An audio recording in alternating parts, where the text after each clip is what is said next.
The Dubuque Area Arts Collective presents Ruix Podcast. Hello, everyone, and welcome back to the Ruix Podcast. This is episode number 21. I am John Eagle.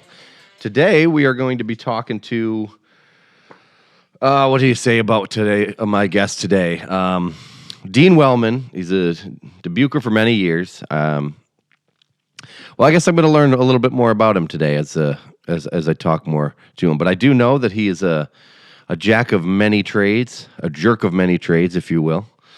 He plays music. He's a painter. He's doing primarily video stuff these days, and he's very good at it. And you may have heard me talk about him on this show and in the blog about our work with him on the In Harmony show that we've been doing. I guess 4 or 5 episodes in now. So he does good work, him and his crew, and we're going to talk. I'm going to talk to him today about that, but also a little bit about his history. He wrote a rock opera. He's really, I would call him a Renaissance man, is what I would do. But like I said, his focus is on the video, and so we'll probably spend a lot of time. Actually, I don't know how much time we'll spend. The sky's the limit at this point. But before we get to the interview, a few things DAAC-wise I want to talk about. There are no music series shows still scheduled for the time being, but we have been busy doing the aforementioned In Harmony show with Dean and his crew and MediaCom. Coming up will be Erin Headley on the show, so that should be fun. She's been on this very show. You know her and her voice, and also the mentoring program, the Project One Music Series mentoring program that we have begun. I talked a little bit about it on the last episode, but we're actually a couple of weeks into it now, and I got to say that it's been going really, really well.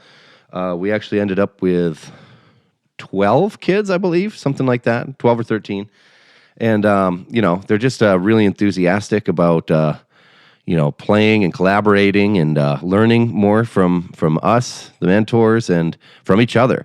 And I just I couldn't be more happy with how it has been going. And today's guest, Dean, has been actually helping with that, and I think he's getting some film footage for maybe a possible documentary of some sort, or maybe just In Harmony segments. I don't know. We'll see what materializes from that. But let's go check in with Dean Wellman right now and talk to him about what he's got going on.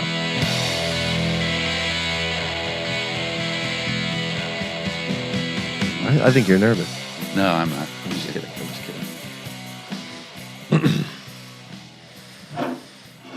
Where to start with you? You don't know me. You don't know me. I feel like I've known you for a long time, but I don't really know you, so that's what this is about. No. Okay. So you've been a Dubuquer? Well, first of all, yeah. Have you lived in Dubuque your whole life? No. Okay. So talk about where you come from. I was born in Iowa. Okay.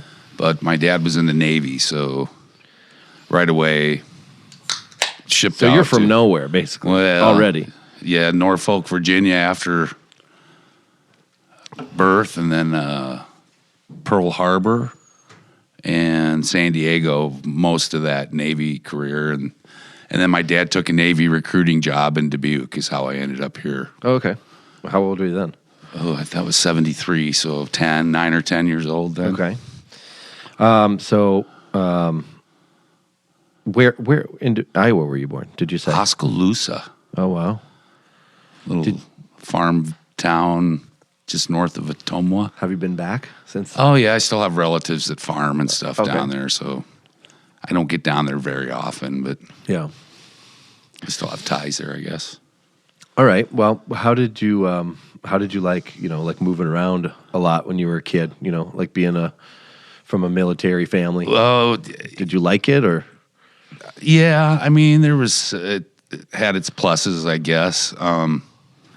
Especially, I guess, growing up in San Diego, I remember most is being a white kid in the neighborhood I grew up in San Diego. I was a minority, so Oh, yeah? it was kind of interesting to move to Dubuque and man, in the early 70s, I think there was maybe one black family in town, so that was kind of a shock to me. Yeah. Not what you were used to at all. No, not at all. All right. So you moved around a lot. You're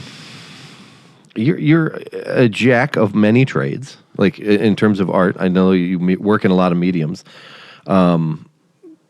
You play music. You paint. Yeah. You're doing video, obviously, a lot lately.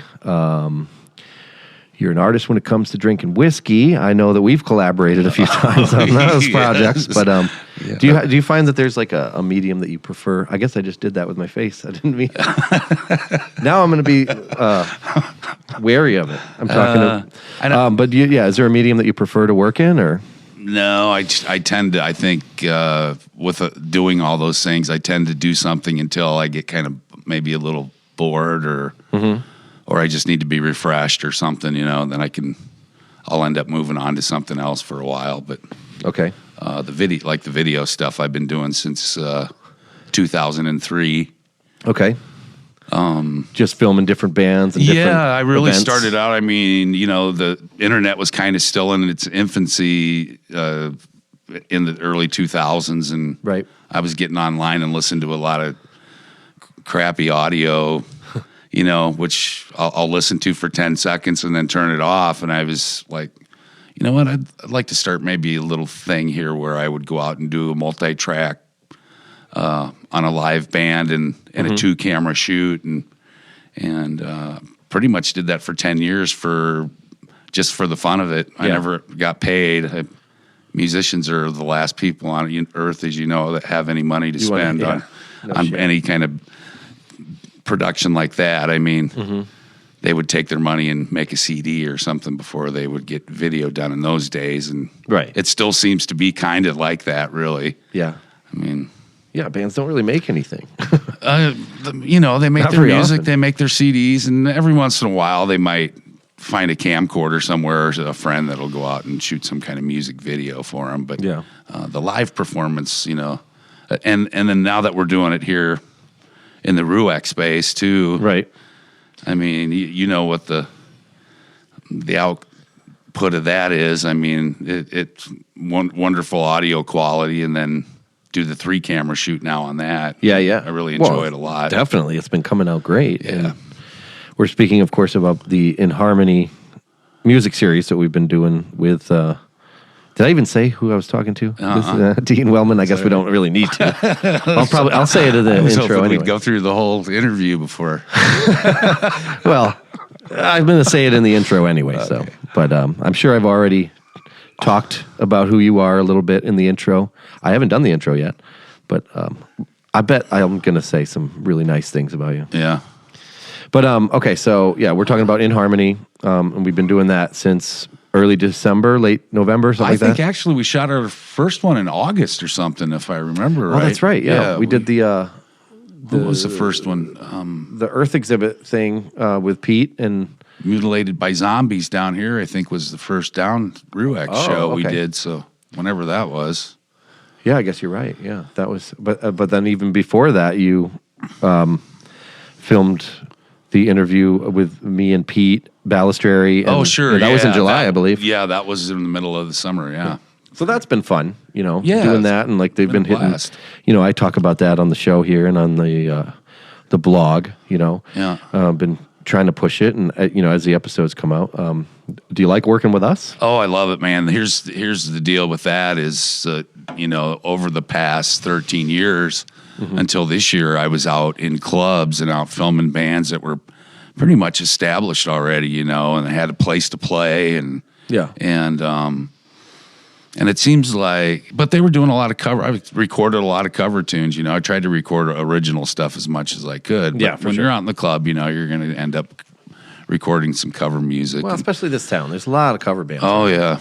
Some of them are entertaining, but whatever. Go on. Yeah. So being in this situation now and watching people do it for the love of their own music, and that you guys give them an opportunity and a space to do it in. Yeah. And then through MediaCom, with us doing the shows, then we have an opportunity to offer them something that I think, if they put on a good performance and we do our job, then that's a tool for them to use to go play other places or find find an audience for themselves. So that's the most enjoyable part of it for sure. Yeah.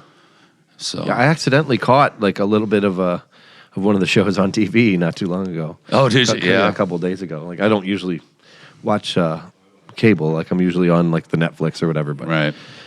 I sounded like I was 100 years old saying the Netflix. But anyway, all right. So let's back up a little bit. When did you? Well, I guess first of all, what medium that you work in have you been doing the longest? Oh, probably painting. Really? Yeah. I've always drawn and painted, and that's always my go-to thing if I start feeling like I'm getting a little stale, or need something, just a break from whatever. Yeah.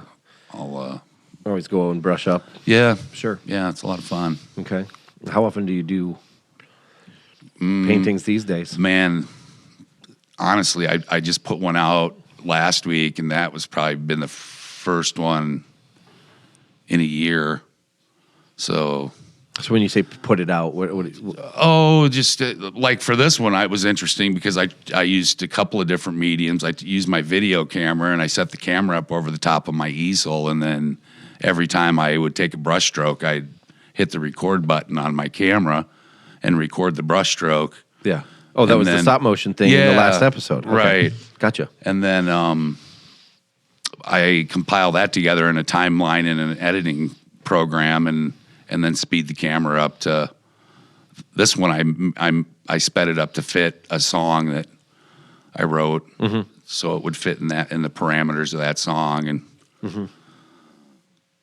so that was interesting. It was something different too. I had done that. I like to work in clay also, and I had done some time lapse stuff with me forming faces in clay, and but never took the time to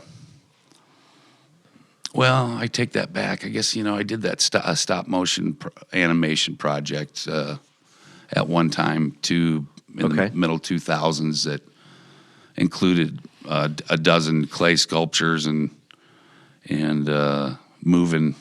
shooting a frame and then moving all the pieces and shooting another frame.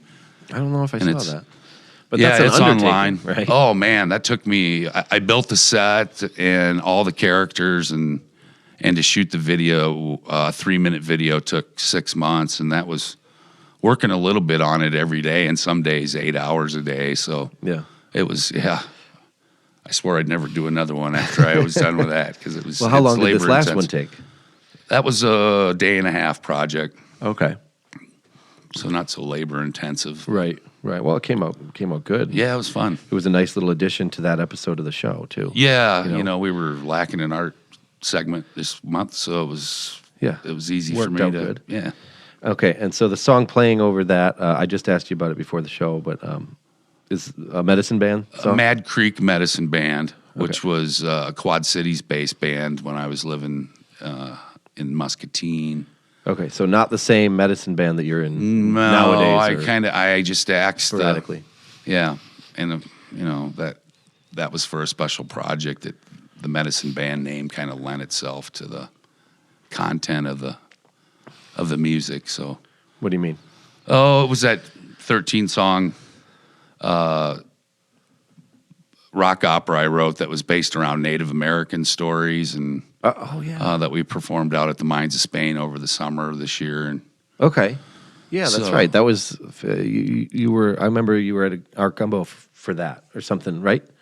A couple years back. No, maybe? Every time we've done that play, it's been at the Mines of Spain. It was.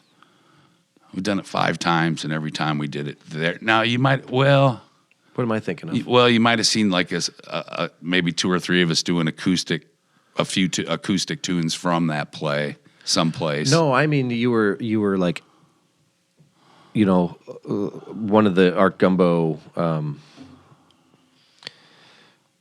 people in the running for the grant that time. It was like 2011 or something. Yeah, maybe yeah, 2012. I thought it was for that project, but was. maybe not. It was. I forgot about. Yeah. Okay.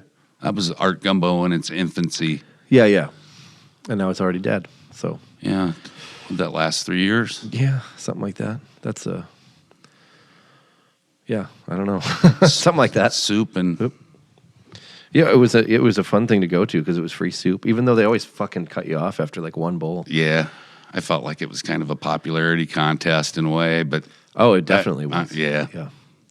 So I went once, and I You didn't went- get any money, so I didn't go So back fuck it. again after that.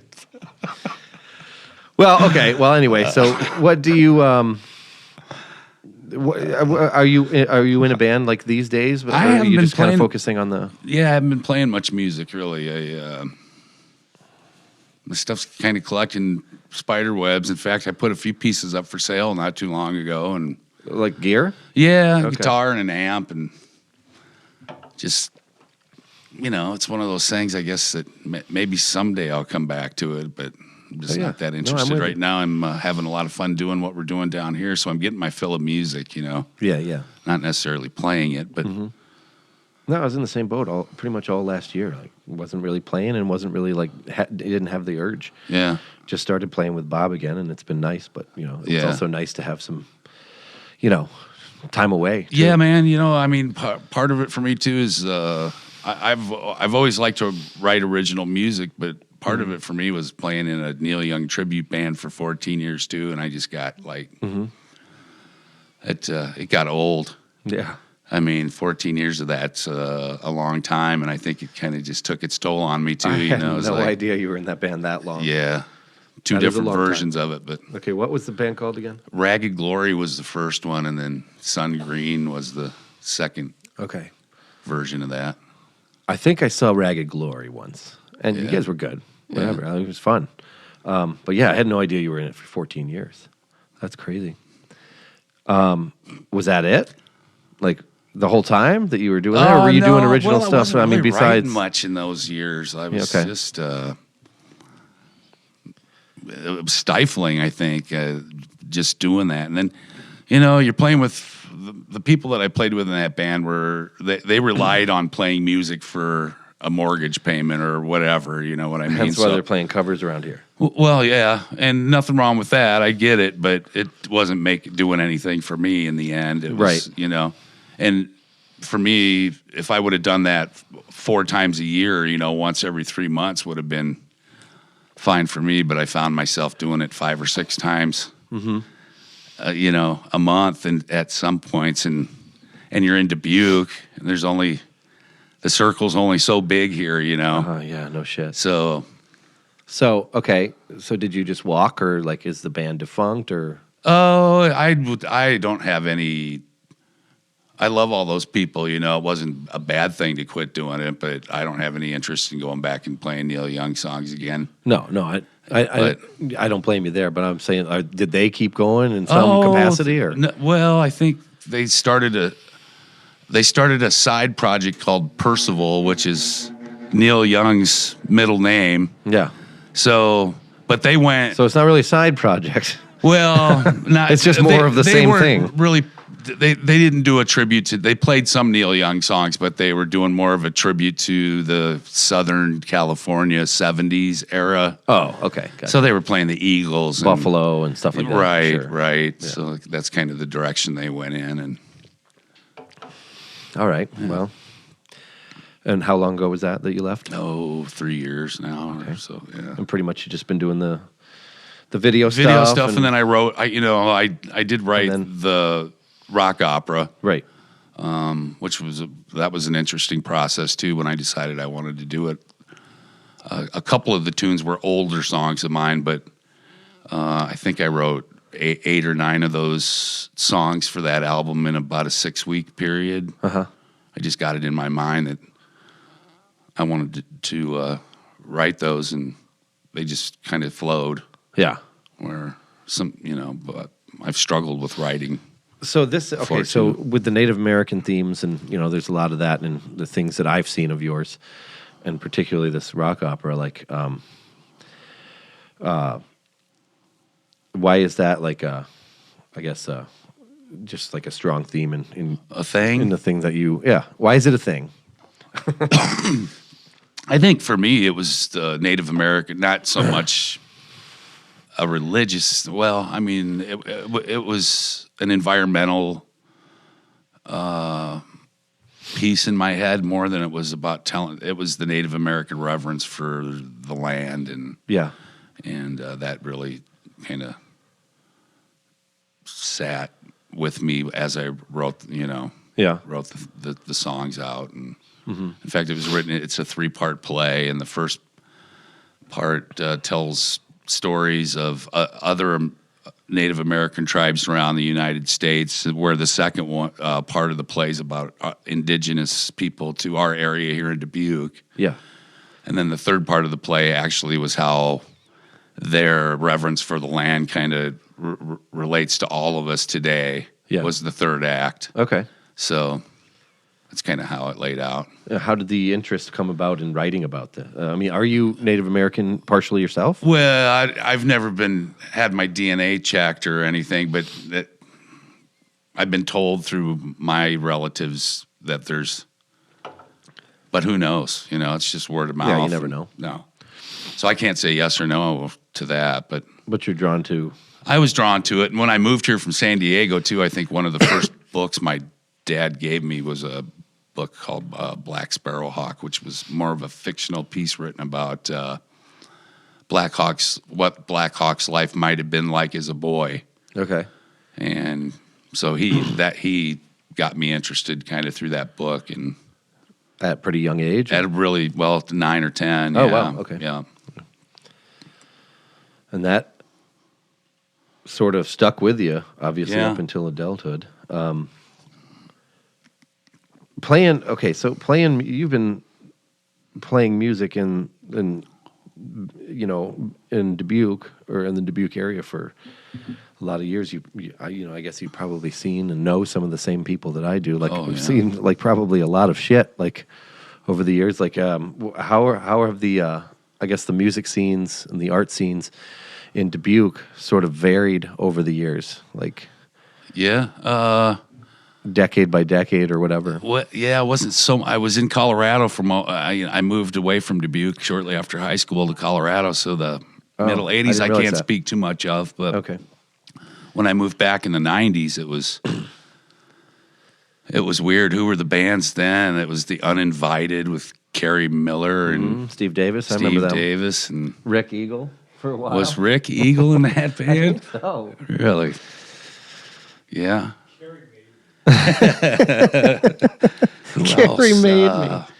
The Hot Greasy Wieners were a band What? in Dubuque. And that was Jeff Whitert and Andy Style and That makes sense. a drummer, Brent. You remember Brent, Rick?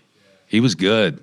Yeah, he was good. He could sing too. Brent. I can't remember his last name. I think he was from Texas or something and was here going to school or some weird thing. But So how long have you known Rick? we probably met in the early '90s. In sometime. the 90s? Yeah. Okay. At like a I don't even remember. Snidely Whiplash show or something? I don't know. Maybe it's Silver Dollar, the old Silver. Oh, Silver Dollar Yeah, days, probably yeah, in the okay. Silver Dollar days or something. Big like Muddy. that. Big Muddy. Yeah. Man, Steve wouldn't let a whole lot of locals play in his place down there back in those days. Is that right? Yeah, really. I mean, there were a few of us, but I bet that was one of the first bars that I ever went to when I was of age. I mean, I was going to the Whiskey for a couple of years before I turned 21, and the Walnut too, but the Avenue. not the Avenue, no. But I was just, I remember seeing, like I took my girlfriend to see a Big Muddy show. But I guess I don't know that side of it, like a lot. Yeah, man. I always say, I mean, even in the early '90s, well, I shouldn't say then. I should talk about when I was in high school and how Main Street was. And when I was in high school, I thought it had a lot of character, and Yeah. the Army surplus store was there, and But this The is gentleman's the bookstore. 1890s? yeah, that's a good Just one. kidding. But I don't know. I walk down there now. It seems so kind of cosmopolitan. I know it's just Dubuque, but it's still. No, you're right. It does, and like there's those Dubuque picture books like that everyone has. Like Right. whatever. And I flip through that, and it's like, God, this town used to be beautiful, and it still is. Right. Don't get me wrong, Yeah. but I know exactly what you mean. Looking at Main Street now versus Main Street then. Definitely. And I think when I came back from Colorado in 1990, that was still kind of going on. Yeah. Things were just starting to kind of get rolling along on Main Street, and Okay. so, and then the later, like around 2099 or so, I was in the Quad Cities. So Yeah. I wasn't. So you we- weren't always in Dubuque. No, and I'd guess come I up didn't here and realize that. play a lot. Okay. Still, just being an hour away, but But you still know a lot of the, same people that, my brother grew up with. And Oh, yeah. I incidentally grew up with, watching or whatever. Right. If I was lucky enough to get to like a Big Muddy show or whatever Right. before I was old enough.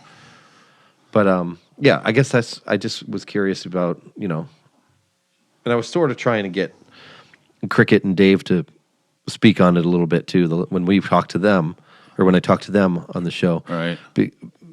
I guess I'm fascinated with Dubuque music history, and I want to know more about it. you know? Yeah. And I can piece together a lot of stuff from my own age group. Yeah. Like stuff from the '90s, and that's kind of yeah. a lot of the things that I like to try and talk to guests about. But Yeah, yeah. like- I mean, the early '90s in Dubuque with the Silver Dollar was about the only place on Main Street and Lower Main Street that even had music. yeah, And he'd get somebody like Bo Ramsey in those days, and the line would come out the door and down the block in front of the mission down there. You Really? know? Yeah, and people would stand out there for a long time, and they would be filled to capacity, and you couldn't get in unless somebody left. yeah.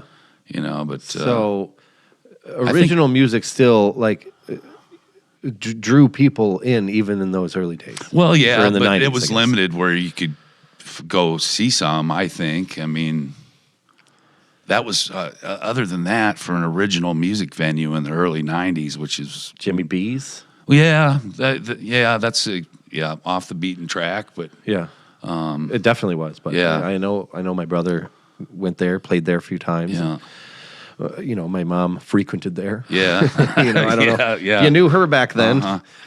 Seems like a lot of people did, but I mean, East Dubuque was still kind of thriving, so you might get a touring act Yeah, go that's through true. Mm-hmm. over there, but if we're talking like downtown Dubuque, or there wasn't anything down here. mostly cover bands and Yeah, stuff. yeah. That's kind of what I thought. So do you think that you sort of helped, in a way, when you moved back to Dubuque, helped sort of build the scene into what it is now today? Mm-hmm. At least contributed. Well, it contributed. I'd be lying if I said, that I didn't contribute in some way, but Yeah, I think you did. influence or not so much, probably. What do you mean? Oh, I don't know, man. You just go out and do your thing, and hopefully you get a few people to listen to that. And I always just kind of based it off of if I had a few people listening to me in a night, I was a lucky man and lucky to be doing what I was doing. And Yeah. so I never really pressed But even later on with the with the video stuff, because I remember even Old Panther or Grain Belt days, occasionally you'd send me a message and be like, "Hey, I want to film you guys. Is that cool or whatever?" Oh, yeah. You're always willing to help out bands Yeah, in man. that way. Yeah, I guess is what I mean. I think that if we're talking about, I mean, help out the scene, not necessarily help build it with your own bands, which I'm sure you did too, but more so with your aid in the video stuff and. Here's what happened to me with the video stuff in the early 2000s was I would go out and record these. Man, I started a website called Exploration Iowa where you could go and see mostly bands I caught in Iowa and a lot of original music, and And I built that up to, I had maybe 500 subscribers and over 1 million video views going through a 10-year period there. Okay. But I got to be known as the free guy, you know. So any avenue I kind of took to try to make any money at it, I was just kind of running into some dead ends. So I finally figured that branding myself, and I was branded as an Exploration Iowa guy, I kind of... Yeah.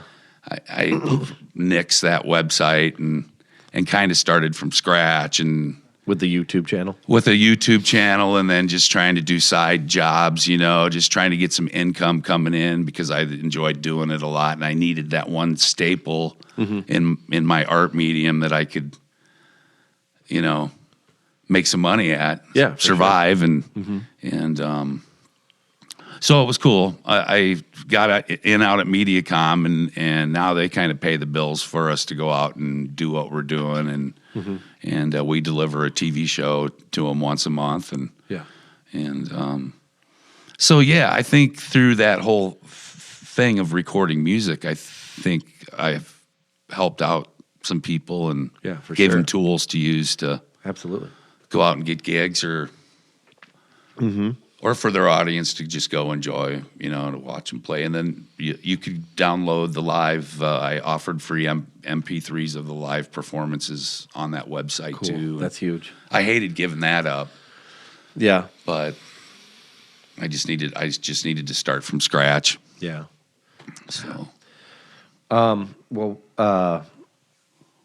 the YouTube channel is called Channel 11, or no, sorry, Highway 11 Yeah, Films. Yeah. So what's the significance of that title? When I moved back to Dubuque in 2008 from the Quad Cities, I got involved in a couple of short film projects, and we did a thing called the Cannes Film Festival, where you go on a Friday night and they give you a prop and tell you that you have to use the prop in a short film, and you've okay. got from Friday till Sunday night to shoot a 4 to 7 minute short film. Okay. And the first one we did, it was based out of Beloit, Wisconsin, and the group had to take Highway 11 to go Okay. over there to get involved. So it kind of just stuck. Yeah. Well, that's an interesting project. How many of those did you do? 4 festivals? Four 4 different films? twice the nationwide 48-hour film festival I've done 3 times, Okay. and then the Cannes Film Festival I've done twice. So I've done 5 of those like weekend warrior filmmaker things, you know. And we won some awards. Never best film, Okay. but we got best actor one year. We won best music soundtrack, which Andy Style did Okay. for that. Best use of genre one year. And these are all available on Highway 11 Yeah, films? Okay. yeah, they're all listed I didn't under even my know this. own personal playlist on there. Okay. It's got like 40 short films and some music video projects, some stuff that's a little bit higher end, I think, than they'll, you know, going out with a 3-camera live shoot, which is the majority of the videos on my webpage are live. Yeah. So these are like more produced pieces, and Yeah. Did you like doing that? I still like doing that. I mean, even that time-lapse painting was an experimental piece, you know. I really like to kind of play with a video camera in an experimental way Yeah. through, you know, short stories or... Right. And what, like the films themselves that you did, were they like was there a script written, like, or just kind of like an art film, or? Yeah, you know? some of them were weird, man. I got involved I'm with gonna this. have to check these out. I didn't know about that. I got one I was telling these guys about last night called Minnows in the Tide that I didn't write this one, but I played and sang on the soundtrack, and it's 5 or 6 songs Okay. that tell the story. I met this guy in Muscatine. He's like, hey, I got this idea for a film. I can't really say much about it, but can you be here on Monday? And I'll show you what you have to shoot, you know. And I would go there, and he would be like in a 3-piece suit, and and he'd make me film him going through these little weird things that he would do, that he'd either set up prior or. So this went on for a while, and I had no clue what the I did kind of through the music, but not right. So music didn't reveal everything, So, I think I spent 6 months with this guy doing that. Okay. And in the end, it ended up being a thing about like his multiple personalities and this little inner, mind trip through cool. music. It was a lot of fun, man. It was unpredictable, and he let me piece the story after he told me what it was about. He let me do all the editing and piece the story together, So out of all that stuff that we'd shot. Yeah. It's a lot of fun. It's interesting to watch. I can't say that it's a great film, but it's only 20 minutes. So if you get 20 minutes, you get to hear some music and take a trip through this guy's mind. Yeah. I think I can find 20 minutes for it. Maybe. Maybe. I'm a very busy man, Dean. I know you are. No, I'm just kidding. Okay, so do you have any interest in doing more of that kind of stuff, like short films and shit like that? I really would. Yeah. Yeah, I'm doing this time lapse painting the other day. Kind of got my mind turning. And that came out really cool. About some storylines through paintings like that. And, and I've even talked to Rick a little bit about a VC. They've had people do art to their music. Yeah, this would be them scoring a piece. Where the video's already done. Yeah, and they would play the music. Yeah, that's a perfect band to do that. That's for sure. Oh yeah. So that's in the works. Well, we've talked about it a little bit, possibly for an upcoming In Harmony, maybe. Maybe. Yeah. What's next for In Harmony or whatever you got going on? What do you have to plug? What's going on with you? 5 more episodes to shoot down here this year, right? And I mean, is it? Do you find that you end up with because we had a surplus like at the end of 2015 that we where we did so many during the month of December. Do you find that you end up with that a lot? Like at the end of the year? No, when I did the first season, it was month to month. Absolutely. Thank you. It was month to month. So we would try to shoot a band at the beginning of the month and then have it produced by the end of the month. Okay. Where, now we're backlogged a little bit. So I'm starting to double up some of the episodes where there'll be 2 bands on one episode. And okay. I think we'd be good if we were out 1 month ahead of ourselves. Yeah, that's true. Have you ever instead of 3 thought about doing? I mean, not that I would want to disrupt, doing things down here, but like filming something sort of on the road, or like, have you ever done anything like that for specifically for this project? Well, I or wanted to. The Black Hawk rock opera has some film done to it, and one of the projects was a song called "The Spirit of Crazy Horse," and that one I took my camera out and went through. Minnesota and South Dakota, Wyoming, Montana, and shot all the key spots of like the Little Bighorn and Yellowstone National Park and a lot of key spots in the Dakotas and then came home and pieced that together. And I funded that in a weird way too. I play with Mama Bird once in a while, the local that's right blues band. Once in a while I do, and I put out a message on social media that I was accepting donations to put this video together, and the place was packed that night, and I ended up making $850 in donations. Very nice. So that actually paid for that whole trip. Cool. I mean, I was able to jump in my car and and the cool thing I like about, I'd rather look you in the eye and ask you for money rather than start a Kickstarter page or a GoFundMe or something. Something like that. Whatever, The cool thing about that night was I got to watch people. We got to interact, and there's a specific reason you're there, and you're giving donations at the door if you want to. And if you want to, why. You didn't have to. And you're working for it too. You're performing, right? So, Yeah, I mean, some of those GoFundMe's have gotten a bit out of hand. Yeah. Obviously. I can see where some people, I mean, obviously they've funded probably a lot of cool stuff. Absolutely. But probably a lot of vanity projects have been funded by that too, just right. because so-and-so had a bunch of fucking friends or whatever. But whatever. Well, you know, the way we stare at our phones all the time. Yeah. I think I'm guilty of it too. I mean, I think it's good to. I haven't heard a word you said this whole hour because I've been looking at my phone. Looking at your phone. I'm just kidding. No, it's but you know what I mean. It's I think it's good to interact with to get out and see people agree. once in a while. You know. Mm-hmm.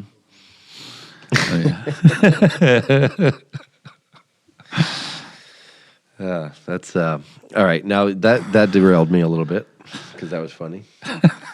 What are some other things that you would like to do that you have not yet? What about writing? Have you ever? I mean, besides not specifically for the rock opera or whatever, but like, do you write much fiction or anything like that? Yeah, I'm not much of. I don't have a big handle on the English language, but I sit down and write out my ideas. I mean, that's not really anything for publication but to get the initial idea for a project or something. Yeah, there's a lot of note taking and storyboarding and things like that. With live performances, you don't really have to write much of a narrative, but I mean, is that something that would interest you? Well, I guess is what I mean. If you would have came and saw the Blackhawk play. Now I'm the asshole? Yeah. No, I'm just saying that was full of narrative. In fact, Matt said probably too much narrative. Really? He was. See, I love being in the sarcastic gentleman's club here, man. Yeah. Because basically anything you do that's not DAAC related, we're going to shit on. That's right. Even then, yeah. No, I'm just kidding. But it was very narrative, and I wrote all the narrative to it, and and so I mean I've done it. I find it's not your favorite thing, though. Oh yeah, I find some joy in it, I guess. Yeah. I don't know that I want to do another project like that again. Yeah, I mean, probably a lot of work. It was a 5-year ordeal to get it to this last time where I had the sets looking the way that I wanted to, and I felt like you had to show some kind of respect for the content. Sure, absolutely. What about? Well, I mean, you're not going to do it again. Like, I don't have any plans to. Okay, so I pretty much missed it. If I wanted to see, I've got some videos out there, and I have the rest of the show recorded too as well. And I've been looking at it to see how I would present it. Yeah. In some artistic, respectful way. That was a hard thing about picking that subject matter was you really had to kind of be careful. Yeah. In my mind, I kept going, man, I should have wrote a fantasy or something, or something fictional where. Yeah, because it's biographical. You don't want to. You don't want to make mistakes, and you have to do a lot of research and that's fun in itself in a way too, but it's still you tiptoeing all the time. Yeah. Yeah. It'd be fun to do something where you could just kind of let loose. Yeah. So maybe you should do that. Yeah. Maybe you should write a play about I don't know. Let's see. Maybe hippie zombies from outer space was an idea down at one point that was just I like the dead hippies part. Yeah. Sure. Yeah. Why don't you write that? Okay. Right now. All right. Get to work. You're going to, you'll be in it. You'll be in it. You'll be a star, man. No, okay. So, besides the In Harmony stuff, and I guess, you're still occasionally playing with Mama Bird, too? I haven't for a while. I don't have anything on the books with those guys either. What do you have in the books? What's coming up for you besides the... hanging out with you guys? Besides hanging out with us, yeah. Well... Because we love that, but sometimes we get sick of you. So. Well, we're just going to keep cranking these shows out. Yeah. I work on a couple of other TV shows too. Oh, you do? Well, yeah, one of them I just kind of moved on from, but I'm getting ready to start another project with Andy Style. He's a big 4-wheel drive guy, so he's doing this off-road TV show. And Come on, really? yeah, man, I know. And he's converted one of his vehicles into a Geo tracker. What do you mean he's converted it? He's put a 4-wheel drive lift kit on this little Geo, and he zooms around in that thing, man. And Okay, cool. yeah, so And you're going to film him, like, basically masturbating with his vehicle and... getting all redneck. yeah. No, that sounds cool, though. Something, non-musical, I guess. But, Yeah. and you said a couple other shows? What's the Well, other one? for the past year, I've been doing a movie critique show with a couple of guys, and got that lifted off the ground. And Oh, okay, so that explains, like, your occasional... Like, I saw your post about The Revenant. I love movies, man. Okay. I mean, my mom and dad used that as a babysitting tool. I think when I was a kid, I saw a lot of movies in the 70s when I shouldn't have probably, Yeah? because they just dropped me off and could be rated R. You know, it was saw I don't know, maybe all the Walking Tall movies when I was like 9, or which were Oh, the originals? were The pretty non-rock violent ones? Yeah. Yeah. I've actually never seen any the remakes either, but haven't I've always seen kind of wanted to see the 70s ones. Yeah. But yeah, I have a love for film. Just I think from that, starting from those. Yeah, I like your short review posts about movies. Yeah. I can't remember if there was one that you put up where it made me actually want to go see the film, and usually, like. The Revenant was an awesome film. Yeah, I actually I saw your post about that, Yeah. and I had already seen it. Oh, and I there agreed was with another you.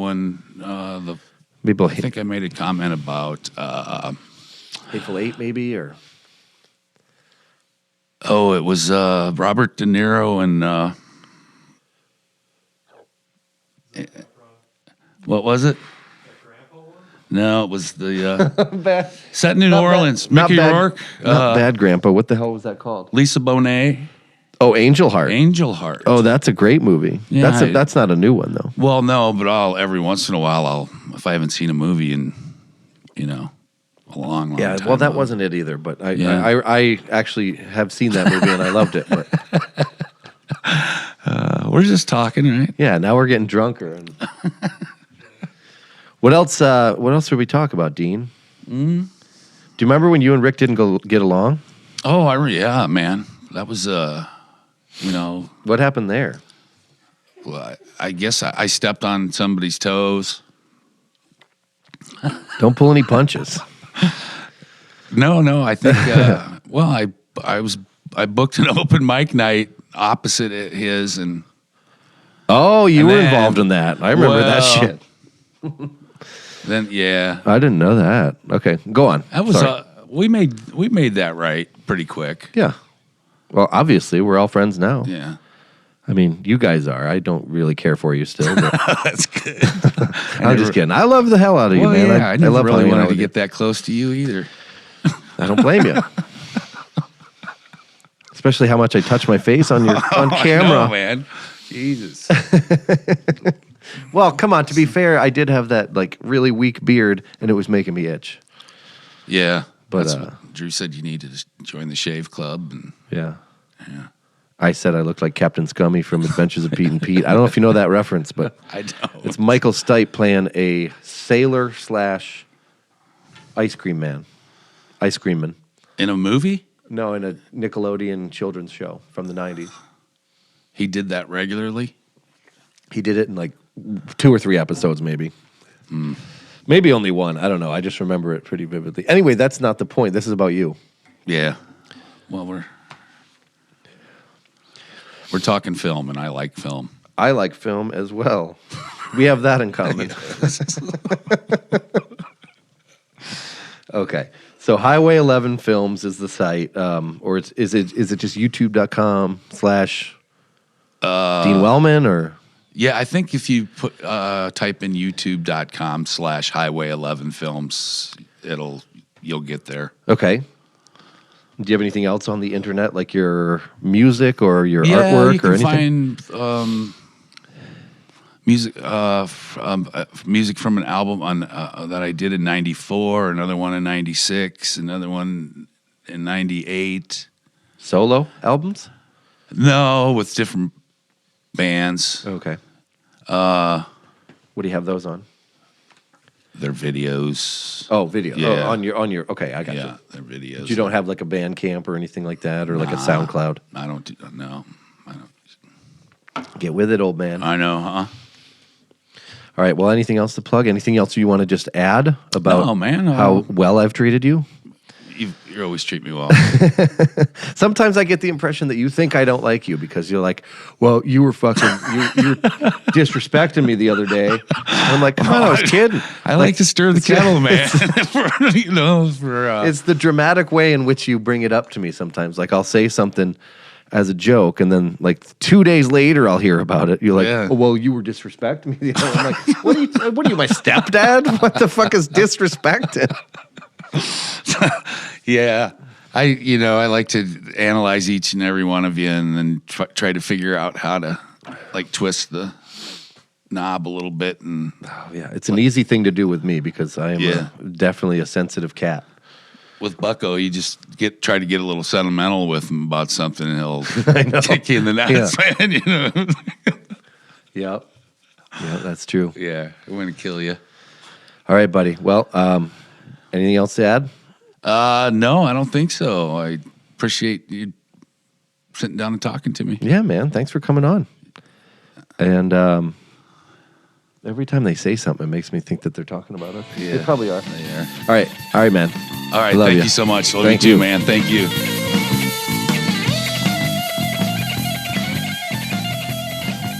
And there you have it, Dean Wellman. I always thought that Dean Wellman kind of sounded like a villainous head of admissions or something from a college comedy, like a Porky's, or maybe not Porky's. I don't know if that's a college comedy. Animal House or something like this. You know, don't piss in the fountain or Dean Wellman or get after you. But anyway, it's always good to talk to that dude. And it's been wonderful working with him. You know, he's very good at what he does with the video stuff. Also, I wanted to mention that we did end up killing a bottle of whiskey toward the end of the episode. I don't know if that's evident to you, but that is at least the only explanation I can give as to why I brought up. I asked him about 70 times if he wanted to plug anything. So whatever, take that for what it's worth. I was a little bit buzzed toward the end, so if you get annoyed with me, well, I apologize. But anyway, real sweet guy, and I was glad to have him on the show. The music series the music series shows rather have kind of slowed down, like I said. So there isn't anything booked as of right now, but I will keep you posted on those via all the usual channels, the Tumblr and the right here on the show. The mentoring program, like I said, has been going very, very well, considering we're only 2 weeks in.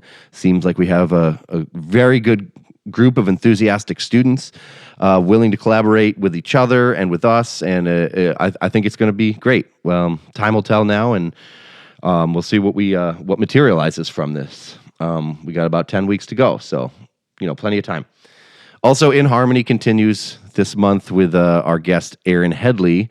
So that episode, look for that episode to drop on Dean's YouTube channel, Highway 11 Films, sometime within the next couple of months. I don't know exactly when.